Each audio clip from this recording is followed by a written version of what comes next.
Yo, what's going on, guys? Oh man, sorry for my messed up hair.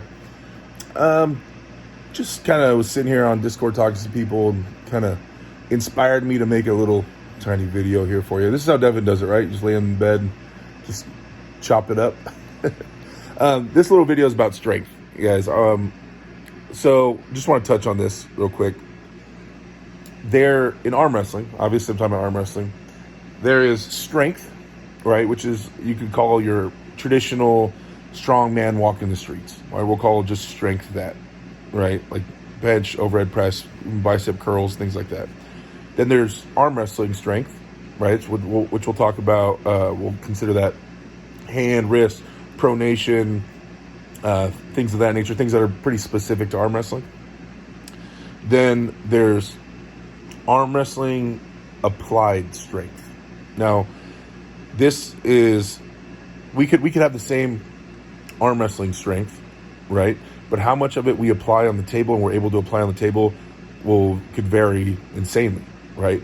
I could have a stronger, cup and bicep than somebody, cup meaning wrist flexion. I could have a stronger cup and bicep than somebody, but say when we get into the match, suddenly I'm using my cup and bicep, but they're using their cup, bicep, chest, and shoulder, right? So then they're outnumbering those muscles, right? So then it's efficiency of this applied strength on the table. So, and then you get into all types of variations in terms of leverages and techniques and ways to amplify your strength and nullify their strength.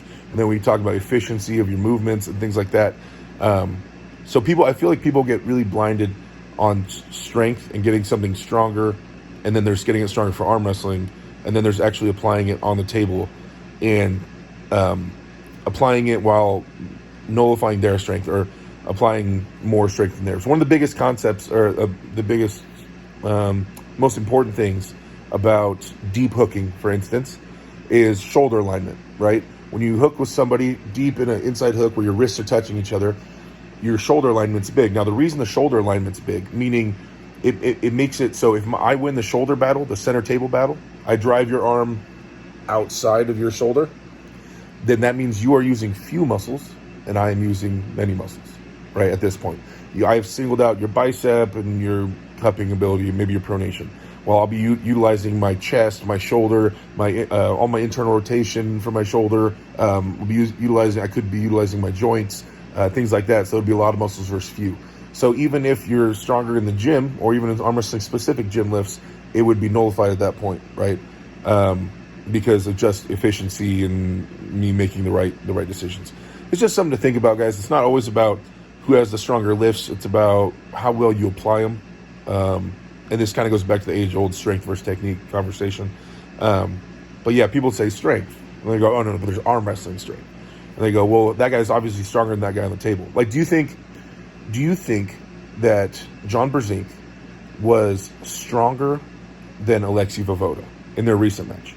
I would say in most every lift, if they got in the gym, and even arm wrestling specific lifts, I would say that John Brzenk would be weaker than Alexei Vovoda. I don't think John could lift the weights Alexei was lifting.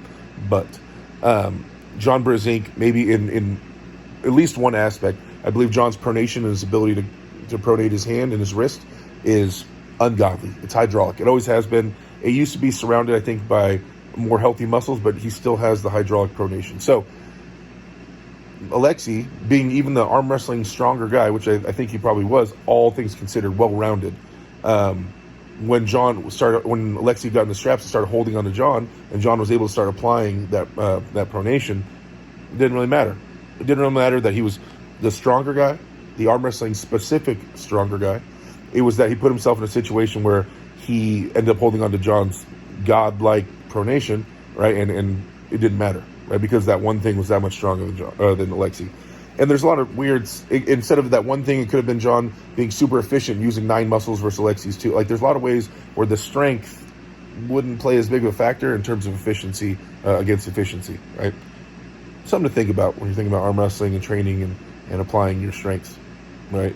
And then there's so many different approaches, you guys, when you start getting into control style based of arm wrestling, where you try to control someone's entire hand and wrist and forearm with a single grip, holding on with your bottom two and your top two controlling their hand and wrist, bottom two controlling their forearm. Okay, it's a style, it's a basis of control. You have access to different parts of their arms, but it's the most efficient. Now, the most efficient would probably be not holding on, making them hold on to you, sliding, making them expend more energy, trying to grip onto you, things like that. But if you're strong enough to arm wrestle style of control, then it could be more fluid. You have access to solve more problems. So it's the conversation gets crazy. Anyway, I was just thinking about it. Want to share my thoughts with you guys. Hope you're doing well. Train hard. Sorry about not doing the Pulse this Monday, guys. Let's see. My computer is screwed. I bought the part. I'm waiting for it to get delivered. Said it'll be delivered by the 10th. On Wednesday, I will go live here on my phone for you guys. But yeah. So anyway, see you guys around.